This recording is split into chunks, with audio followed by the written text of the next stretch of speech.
Bill Gates, founder of Microsoft, Gautam Adani, founder of Adani Group, Mark Zuckerberg, co-founder of Facebook, Richard Branson, co-founder of Virgin Group. आपको पता है इन सब में common क्या है? You all might be thinking कि हाँ, ये सब दुनिया के richest लोगों में से एक है, and they are basically controlling and dominating the whole world, right? Elon Musk, what do you got? He is now the richest person on the planet. But in सब में या इन जैसे और भी लोगों में एक और कॉमन चीज़ है, ये सभी लोग खुद को एक ऐसे ट्रैप से बचाने में सक्सेसफुल रहे हैं जिस ट्रैप में आज हर एक इंसान खुद को प्राउडली डाल रहा है। Like, what is education? Like, you're basically downloading data and algorithms into your brain, and it's actually amazingly bad in conventional education. I don't care what I have to do, if I have to move somewhere or start something or whatever it may be, I'm not going to put my children into a system that doesn't understand the gifts and abilities they have just because they don't fit on the conveyor belt. And in the US, there are more than 5 lakh people who don't send their children to school. Ironically, mostly all teachers. Because they know how screwed up the system is. They save their children from that system. And दूसरी तरफ हो आप 18 से 30 साल के bracket के लोग जो अभी किसी स्कूल में या कॉलेज में होंगे, टाइम पर असाइनमेंट्स कंप्लीट कर रहे होंगे, 75% अटेंडेंस मेंटेन कर रहे होंगे, कुछ समझ भले ना आ रहा हो बट बुक्स को मेमोराइज कर रहे होंगे एंड अपने इंस्टीट्यूशन के हर एक रूल को फॉलो कर रहे होंगे। मे बी किस उम्मीद में कि जब आप कॉलेज से अपनी डिग्री लेकर निकलोगे तो फिर आपको एक अच्छी जॉब मिलेगी, फिर आप बहुत सारे पैसे कमाकर अपने पेरेंट्स के लिए एक बड़ा सा घर ले पाओगे, एक अच्छी कार ले पाओगे, शादी कर पाओगे, अपने बच्चों को एक अच्छा फ्यूचर दे पाओगे, जो कि शायद आपको कभी नहीं मिला। तुझे क्या लगता है? मुझे कभी लगा नहीं कि मैं अपनी अंग्रेजी पे काम करूं, अपने पर्सनालिटी पे काम करूं। बहुत लगा। ये चूतिया इंडस वैली सिविलाइजेशन का जो एजुकेशन सिस्टम बिठा के रखे हो, जिसमें हर साल में 10 सब्जेक्ट, हर सब्जेक्ट में theory, practical, viva, lab work, external, internal, majors, minors, assignment, project, thesis मार के रख लिया हमारी। महीनों तक नहाना भूल जाते हम लोग और फिर हमारा परसेप्शन बना देते हो कि हम ऐसे ही रहना चाहते। Exhibit A. Here's a modern day phone. Recognize it? Here's a phone from 150 years ago. Big difference, right? Stay with me. Here's a car from today. And here's a car from 150 years ago. Big difference, right? Well, get this. Here's a classroom of today. And here's a class we used 150 years ago. Now ain't that a shame?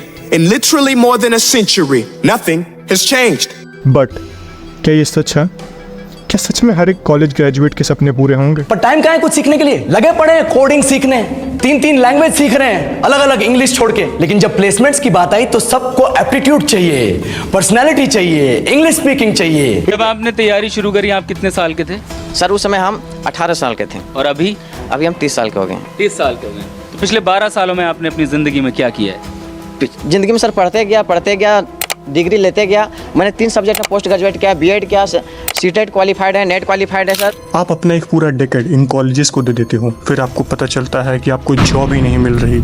आप अनगिनत interviews देते हो but हर जगह आपको किसी ना किसी कारण से रिजेक्ट कर दिया जाता है। आपके परिवार वाले, रिलेटिव्स आपका मजाक बनाने लगते हैं। जिंदगी में सारी चीज़ छूट गया सर, घर परिवार रिश्तेदार सारे छूट गए। हम लोग को बहुत हीन भावना से देखते हैं लोग, जो भी देखते हैं हम लोग को बहुत हीन भावना से। परिवार रिश्तेदार वाले उतने बात नहीं करते सर। और मैं 2 साल से गाँव में भी नहीं गया अभी तक। दुख है सर, क्या बोलूं। मैं अपने दुख और पीड़ा को किसी पास सामना नहीं कर सकता हूं सर। बहुत संघर्ष से पढ़ा हूं, ट्यूशन पढ़ा के मैं 2012 से ट्यूशन पढ़ा के अभी तक मैं पढ़ाई किया हूं और मैं कुछ भी हासिल नहीं कर पाया। उल्टा हमारे पर एफआईआर हो गया। The curriculum was a little bit diverse. If the engineering colleges in our country focused on our all-round development instead of functioning like a goddamn factory that is just mass-producing robots by killing their dreams and handing out degrees, I would not be sitting here in this pointless HR interview, the likes of which exist only in our country. ये consistent pressure जो समाज आप पर डालने लगता है वो आपके सेल्फ स्टीम एंड कॉन्फिडेंस को तोड़ कर रख देता है। एट लास्ट आपको एक जॉब मिलती है लेकिन उसकी सैलरी इतनी कम होती है कि आपके सपने तो क्या, आपकी ज़रूरतें मुश्किल से पूरी हो। लेकिन आप मजबूरी में कर भी क्या सकते हो? अब इतनी सैलरी है नहीं कि आप घर ले पाओ या शादी कर पाओ, तो आप लोन ले लेते हो। अनजाने में ही सही बट आप अब एक ट्रैप में फंस चुके हो। अब आप हर दिन इसी डर के साथ उठते हो कि कहीं मुझे जॉब से ना निकाल दे, वरना घर के खर्चे, लोन की ईएमआई, बच्चों की फीस कैसे दोगे। आप मजबूरी में ये जॉब करते रहते हो and all of a sudden आपको रियलाइज होता है कि अब आप बूढ़े हो चुके हो। कितने साल का है तू अभी? 30 का ना? 10 साल बाद 40 का हो जाएगा, उसके बाद 50 का, और फिर देखते देखते ना ईएमआई और बिल्स भरते भरते एक दिन तू मर जाएगा। किसी को घंटा फर्क नहीं पड़ेगा। जिस दिन मर रहा होगा तू बैठ के सोचेगा क्या किया यार मैंने, कीबोर्ड के साथ हिलाया और कुछ नहीं। मुझे नहीं मरना ऐसे। आपको लगेगा कि शायद आप अनलकी थे बट क्या हो अगर मैं कहूँ कि आप अनलकी थे ही नहीं, सच कुछ और ही है? क्या हो अगर मैं कहूँ कि आपको ऐसी लाइफ बाई चांस नहीं मिली बल्कि आपको दी गई है? क्या हो अगर मैं कहूँ कि some people wanted you to live this life? Anybody who wants to go into politics, they're all puppets. There are 150 and they're all men that run the world. Period, full stop. They control most of the important assets. They control the money flow. And who's that? The hedge funds, BlackRock, the banks. These guys run. The whole point of this video is to give you an insight of what's happening around you. अब इस information का आपको अपने benefit में कैसे use करना है वो आप खुद सोचो. Start thinking before it's too late. So that's all for this video. Thanks for watching. मैं रुक नहीं सकता, रुकूंगा तो मर जाऊंगा. मर जाऊंगा? मैं रेस में भाग रहा हूँ. ओके, तो कौन सी रेस है? मैं नहीं जानता. तुम नहीं जानते कौन सी रेस है? तो भाग क्यों रहे? क्योंकि सब भाग रहे हैं, इसलिए मैं भी भाग रहा हूं. अरे क्या बकवास है यार, तुम गलती कर रहे हो. तुम खुद चूज करो ना अपनी रेस, फिर देख लेना फर्स्ट नहीं आए तो आसानी से फर्स्ट आओगे. गारंटी है. रुको. नहीं, मैं रुक नहीं सकता.